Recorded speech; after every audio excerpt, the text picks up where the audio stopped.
آج کی اس قسط میں ہم آپ کو حضرت لوط علیہ السلام کے بارے میں بتائیں گے۔ حضرت لوط علیہ السلام کا حضرت ابراہیم علیہ السلام سے کیا رشتہ تھا؟ حضرت لوط علیہ السلام کی قوم کو بدکاری پر کس نے لگایا اور ان کی قوم پر دردناک عذاب کیوں نازل ہوا؟ یہ سب کچھ جاننے کے لیے اس ویڈیو کو آخر تک لازمی دیکھیں، اور اگر آپ آئندہ بھی ایسی اسلامی اور معلوماتی ویڈیوز دیکھنا چاہتے ہیں تو ہمارے چینل کو سبسکرائب کرنے کے ساتھ ساتھ بیل آئیکن کو بھی پریس کر دیں تاکہ آپ کو ہماری تمام ویڈیوز ملتی رہیں۔ اس کے علاوہ آپ ثواب اور صدقہ جاریہ کی نیت سے ہماری ان ویڈیوز کو اپنے دوستوں کے ساتھ شیئر بھی کر سکتے ہیں۔ قرآن پاک میں 40 مقامات پر حضرت لوط علیہ السلام کا ذکر آیا ہے۔ حضرت لوط علیہ السلام حضرت ابراہیم علیہ السلام کے بھتیجے تھے، اور آپ حضرت ابراہیم علیہ السلام پر سب سے پہلے ایمان لانے والوں میں بھی شامل ہیں۔ ان کے والد ہاران کے انتقال کے بعد حضرت لوط علیہ السلام اپنے چچا حضرت ابراہیم علیہ السلام کے ساتھ بابل میں مقیم رہے، اور پھر ایک عرصے بعد سدوم نامی شہر میں آباد ہو گئے۔ سدوم کے آس پاس نہایت خوبصورت شہر آباد تھے۔ یہ علاقے نہایت سرسبز و شاداب تھے۔ یہاں باغات کی کثرت تھی اور لہلہاتے کھیت یہاں کے باسیوں کی ضروریات سے کہیں زیادہ تھے۔ یہی وجہ تھی کہ قریب کی بستیوں کے لوگ بھی اپنی ضروریات کے لیے ان بستیوں کا رخ کیا کرتے تھے، مگر یہ بات ان بستیوں کے لوگوں کو بالکل بھی پسند نہ تھی۔ ان کی شدید خواہش تھی کہ دوسری بستیوں کے لوگ ان کے علاقوں میں نہ آئیں، لیکن یہ انہیں منع کرنے سے بھی ڈرتے تھے۔ ایک دن بستی کے لوگ باہر سے آنے والوں کو روکنے کے طریقہ کار پر غور و خوض کر رہے تھے کہ ابلیس ایک بزرگ کی شکل میں ان کی محفل میں آیا اور کہا، اگر تم ان سے پیچھا چھڑانا چاہتے ہو تو میرے کہنے پر عمل کرو۔ ابلیس کی یہ بات سب نے نہایت توجہ سے سنی اور طریقہ بتانے پر اصرار کیا۔ اس پر ابلیس نے کہا کہ کل بتاؤں گا۔ دوسرے دن وہ ایک خوبصورت نوعمر لڑکے کے بھیس میں آیا اور انہیں اپنی عورتوں کی بجائے مردوں کے ساتھ فعل بد کرنا سکھایا۔ اس طرح ابلیس کے کہنے پر اس بدکاری کے موجد یہی ملعون لوگ تھے۔ یہی وہ وقت تھا جب اللہ تعالیٰ نے حضرت لوط علیہ السلام کو نبی بنا کر اس قوم کی اصلاح کے لیے بھیجا۔ حضرت لوط علیہ السلام نے ان کو توحید کی دعوت دی اور بےہودہ حرکات سے منع فرمایا۔ حضرت لوط علیہ السلام اپنی قوم کی عادت بد کی وجہ سے بڑے فکر مند رہتے تھے اور دن رات انہیں نصیحت و تبلیغ کرتے، لیکن قوم پر اس کا کوئی اثر نہ ہوا، بلکہ وہ مزید ڈھٹائی اور ہٹ دھرمی کے ساتھ فخریہ انداز میں یہ کام کرنے لگی۔ اس کے ساتھ ہی وہ حضرت لوط علیہ السلام کے ساتھ بھی سخت رویہ رکھتے اور ان کی باتوں کا مذاق اڑاتے۔ انہیں حضرت لوط علیہ السلام کا سمجھانا برا لگتا تھا، چنانچہ انہوں نے صاف صاف کہہ دیا کہ اگر تم ہمیں اسی طرح برا کہتے رہے اور ہمارے کاموں میں مداخلت کرتے رہے تو ہم تم کو اپنے شہر سے نکال دیں گے۔ حضرت لوط علیہ السلام مایوس ہونے کی بجائے قوم کو راہ راست پر لانے کی جد و جہد میں مصروف رہے، لیکن جتنا حضرت لوط علیہ السلام انہیں اللہ تعالیٰ کے عذاب سے ڈراتے، وہ اتنا ہی ان کا تمسخر اڑاتے، اور پھر ایک دن انہوں نے خود ہی عذاب الہی کا مطالبہ کر دیا۔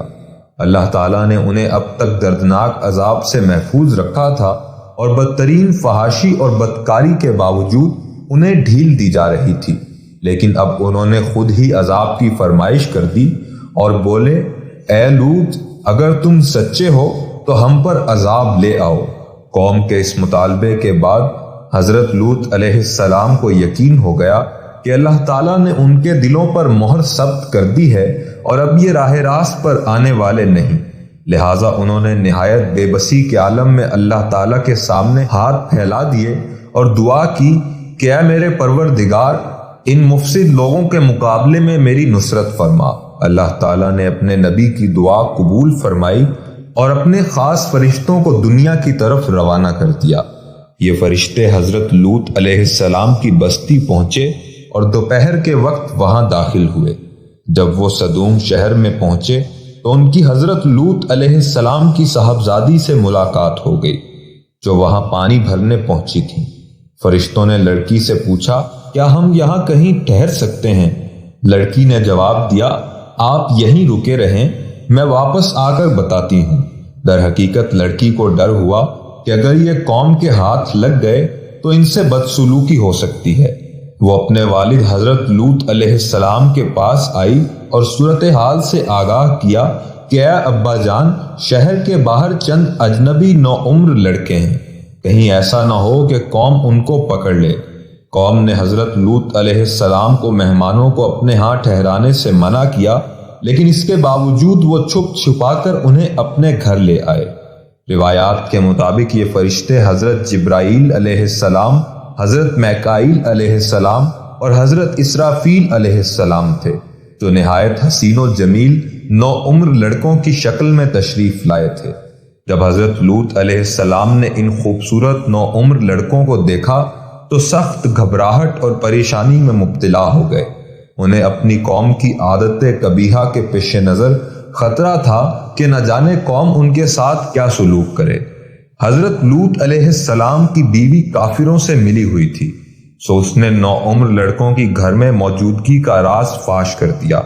یہ سن کر حضرت لوط علیہ السلام کی قوم ان کے گھر کی طرف دوڑتی ہوئی آئی تو حضرت لوط علیہ السلام نے گھر کے دروازے بند کر لیے اور ان نوجوانوں کو ایک کمرے میں چھپا دیا۔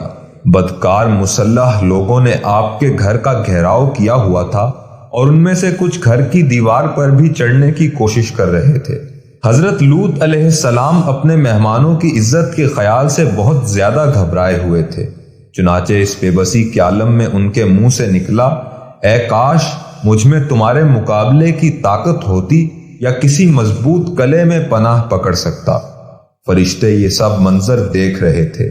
جب انہوں نے حضرت لوط علیہ السلام کی بے بسی اور پریشانی کا یہ عالم دیکھا تو حقیقت سے پردہ اٹھاتے ہوئے گویا ہوئے، اے لوط علیہ السلام، ہم تمہارے رب کے بھیجے ہوئے فرشتے ہیں، یہ لوگ ہرگز تم تک نہیں پہنچ سکیں گے۔